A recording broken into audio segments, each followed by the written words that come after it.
Welcome to our channel. In today's tutorial, we're going to learn how to create interactive components in Figma. Interactive components can save your time and make your designs more dynamic and realistic. So let's get started.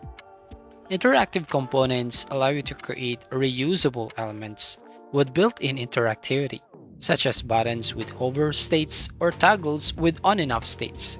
Let's dive in and see how we can create these components in Figma. First, we're going to create a basic component. Let's use and draw a simple button. Here, as you can see, I'll use the rectangle tool to draw a button shape and add some text to it. Now once you have your button designed, select all the elements and right click to basically choose the create component button.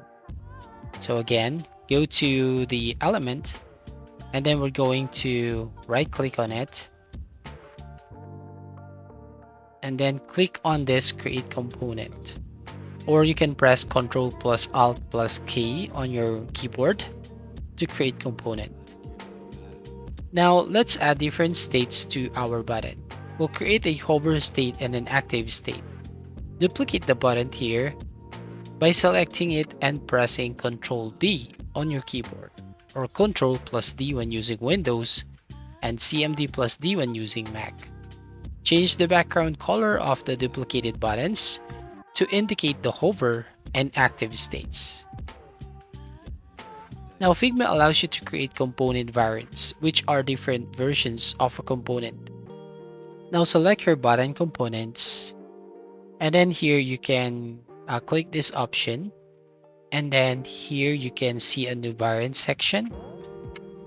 Right, for example, we're going to select the first component, and then here the properties, as you can see the variant section, and here where you can manage and organize your button states. Now let's going to add interactions. Switch to prototype mode by clicking the prototype tab at the top right hand corner of your screen. Then select the default button state, then drag the blue circle to the hover state. And in the interaction details, set the trigger to on hover and the action to change to. And then here, repeat this process to link the hover state to the active state. Now let's test our interactive component. Before we click on the % button at the top right hand corner to preview your prototype, and then here, you just have to create first a frame.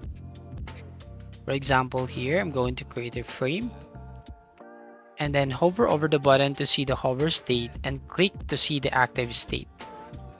And this helps how you can see how the interactive component behaves in a real scenario. So interactive components can be reused across your design. You can drag the interactive button component into a larger design, like a web page. So this ensures consistency and save time, as any changes to the master component will automatically update all instances. Now here are some tips and best practices for creating interactive components. First, keep it simple. Start with basic interactions before moving to more complex ones. Second, use naming conventions. Clearly name your components and variants to keep your project organized. Lastly, test frequently. Regularly test your interactions to ensure they work as expected. And that's it. You've learned how to create interactive components in Figma, making your designs more dynamic and engaging.